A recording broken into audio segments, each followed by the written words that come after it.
कहते हो कि मंदिर से जाते समय नंदी के कानों में, बहुत सुंदर प्रश्न है आपके, बहुत भाव से और आनंद से आपने करा, और जनमानस के कल्याण के प्रश्न है ये, केवल आपके लिए नहीं है, ये सबके लिए इतने जोरदार प्रश्न है। जो गलती भी करते होंगे तो उसको सुधार सकते।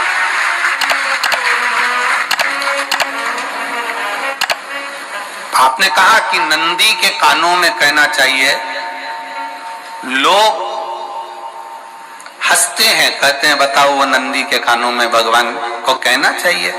वैसे तो हम आपको एक बात बता दें कि दुनिया के लोग किसी दूसरे धर्म की कभी हंसी नहीं उड़ाते। दुनिया के लोगों को दूसरे का धर्म अच्छा लगता है। दुनिया के लोग सबसे ज्यादा हंसी उड़ाते हैं तो हमारे सनातन धर्म की ही उड़ाते हैं, और जी खुद उड़ाते हैं, दूसरा उड़ाने वाला नहीं होता। दूर के ढोल हमें समझ में आते हैं, उसका धर्म हमें समझ में आ गया, उनका क्या है, ऐसा है, आओ कुछ नहीं, उनके धर्म में ऐसा है, कितना आनंद हमें दूसरे के धर्म में लग रहा है, और हमारा सनातन धर्म हमको बुरा लगता है। हमारे सनातन धर्म हमें बुरा लगने लगा। अरे भाई, लोग कहते हैं कि नंदी के कान में कहते हो, ये कोई हमारे पुराणों में या शास्त्रों में लिखा है? भगवती बहन साहू, आपको धन्यवाद देना चाहूंगा और एक बात कहना चाहूंगा,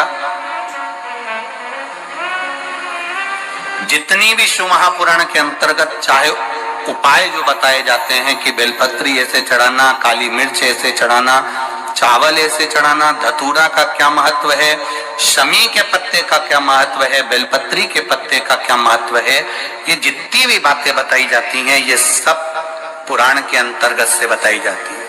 अब दुनिया के लोग इसको चाहे टोटका कह दें, चाहे दुनिया के लोग इसे टोना कह दें, पर पुराण से हटकर कुछ नहीं। और आप लोगों को अगर बोला है कि नंदी के कान में कहकर भगवान शंकर के मन में बात पहुंचे, तो ये क्यों कहा, तो ये भी हमारी शिव महापुराण में लिखा है, जलंधर के चरित्र में। कोई आपसे कहे कि नंदी के कान में बोलने से क्या होता है, ये जलंधर का चरित्र कह रहा है। मां पार्वती जी का हस्त कमल पकड़कर जलंधर लेकर जाने लगा।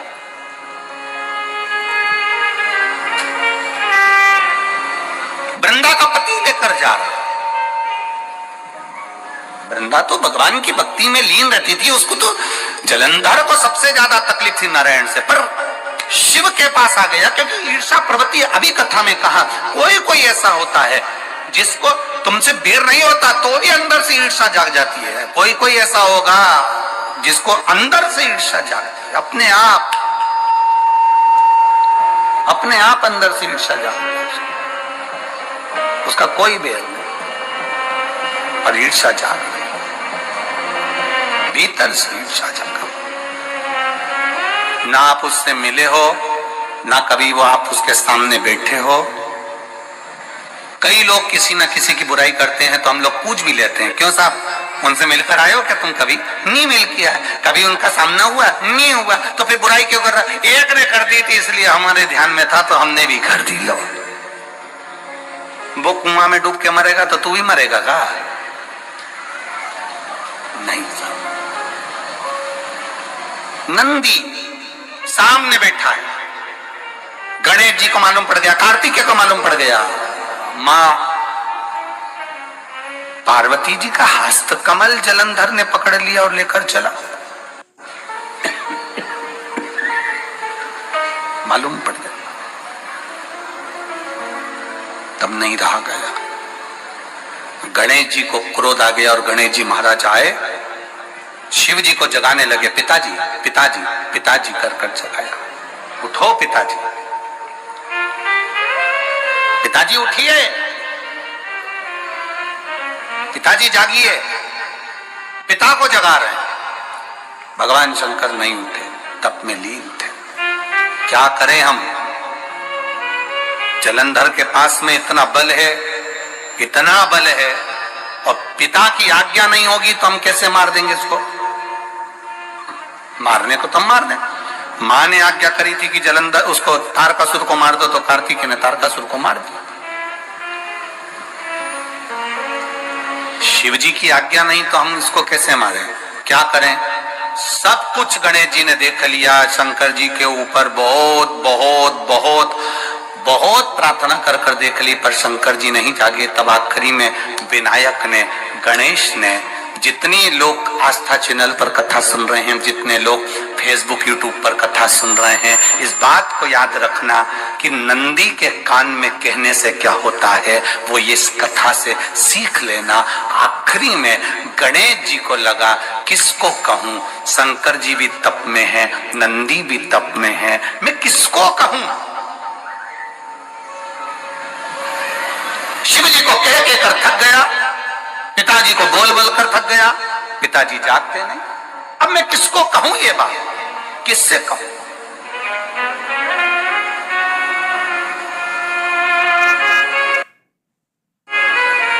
विनायक गए सीधे अब नंदी के पास में। नंदी भी तप में लीन थे, शंकर जी की ओर मुख था, शंकर जी की ओर मुख था। गए और जाकर तुरंत विनायक ने नंदी के कानों में जाकर कहा, नंदीश्वर, मैया का हाथ पकड़कर जलंधर लेकर जा रहा है, पिताजी तप में लीन है, कृपा करिए ना।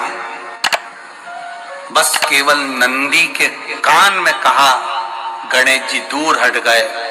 नंदी के कान में कहा, शंकर जी के नेत्र खुल गए, शिव जी के नेत्र खुले। ध्यान देना जरा, इस शिव महापुराण की, आशुतोष शिव महापुराण की कथा, जो कथा यहाँ कही जा रही है, यह कथा पहले के चरित्रों में सुनने को नहीं मिली होगी। जरा ध्यान देना इस संवाद पर, जितने लोग आस्था चैनल पर, जितने फेसबुक यूट्यूब पर सुन रहे हैं। सनातन धर्म की हंसी उड़ाने वाले कह देते हैं नंदी के कान में कहने से क्या होता है, नंदी के सामने जाकर बोलने से क्या होता है, नंदी के पास बैठकर बोलने से क्या होता है, नंदी के पास बैठकर शंकर जी का मात्र दीदार करने से क्या होता है, दर्शन करने से क्या होता है, वो अच्छे से समझ लेना। जो लोग सनातन धर्म पर उंगलियां उठाते हैं वो अच्छे से समझ ले इस बात को।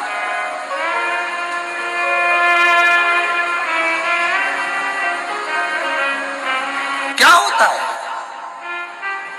नंदी तप में लीन, शिवजी तप में लीन, शिव नहीं उठ रहे। विनायक ने नंदी के कानों में जाकर कर दिया, नंदी के कान में जाकर कहा, नंदी के नेत्र नहीं खुले, नेत्र किसके खुले? जम के बोलो, महादेव के खुले, शिव जी के खुले। ये मन का तार, नंदी शंकर की आराधना कर रहे थे, शिव अपनी भक्ति में डूबे थे। यहां कहा, यहां पहुंचा, जो दिल में था उस तक बात पहुंच गई। नंदी के दिल में शिव थे, तुम कहे, नंदी ने शंकर तक बात पहुंचा दी। वो सूत्र जो बंधा था दिल से दिल तक का, वो पहुंच गया। वो सूत्र जो दिल से दिल तक बंधा हुआ था, मन से बंधा हुआ था, खबर वहां तक पहुंच गई, खबर पहुंच गई। उसको जानो, लुटाइए, ये मौका मिला है आनंद का, दिल से प्रेम लुटाओ।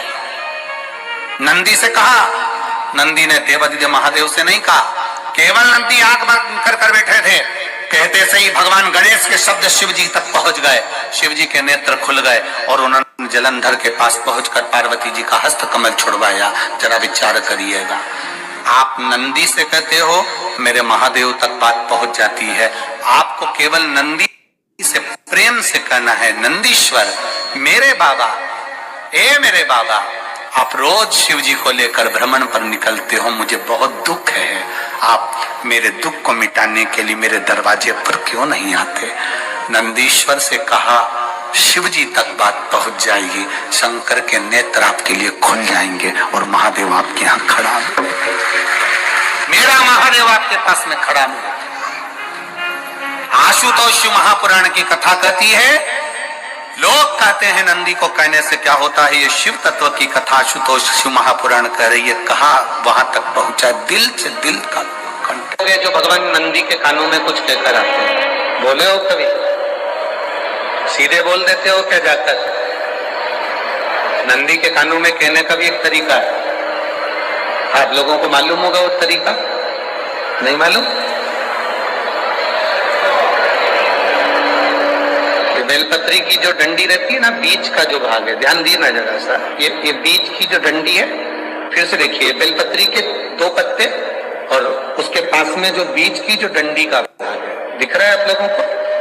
ये 2 डंडी, ये बीच की 2 पत्ती और उसके बीच में जो 2 डंडी का भाग होता है। जब हम देवादिदेव महादेव से कोई बात कहने वाले होते हैं ना कि बाबा बहुत दुखी हूं, बाबा बहुत तकलीफ चल रही है, बाबा मैंने एक कंपटीशन एग्जाम में परीक्षा दी है, बाबा मेरे जीवन में ये तकलीफ हो रही है, बाबा, तब इस बेलपत्री की जो ये डंडी होती है, इस उंगली से, इस अंगुष्ठ से इस डंडी को पकड़ा जाता है और बाबा के कर्ण में कहने से पहले ये हाथ को नंदी के ऊपर रखकर फिर हम बाबा के नंदी के कानों में कहते हैं और चलते समय इस बेलपत्र को अशोक सुंदरी की जगह पर चढ़ाकर वापिस सजाते हैं। देव अधिदेव महादेव को पार्वती की बात मानना ही पड़ती है और वो कहना है। ये बेलपत्र की महत्व, ये जितना फल एक बेलपत्र की पत्ती में उतना की उतना फल, हम आपसे फिर कहेंगे, कभी मौका मिल जाए जिंदगी में, कभी तुम्हारे जीवन में अगर मौका मिले और कहीं बेलपत्री का वृक्ष मिल जाए जिसकी छांव तुम्हारे ऊपर पड़ रही हो, तुम्हारे ऊपर अगर बेलपत्री की छांव पड़ रही हो, उसके नीचे बैठकर कभी मौका मिले, एक बेलपत्री का पत्ता मात्र रखकर आप शिव जी का नाम लेकर जल भी अगर समर्पित कर रहे हो ना, तो वो 12 ज्योतिर्लिंग को जल चढ़ाने के बराबर फल प्रदान कर। एक बेलपत्री का पत्ता, एक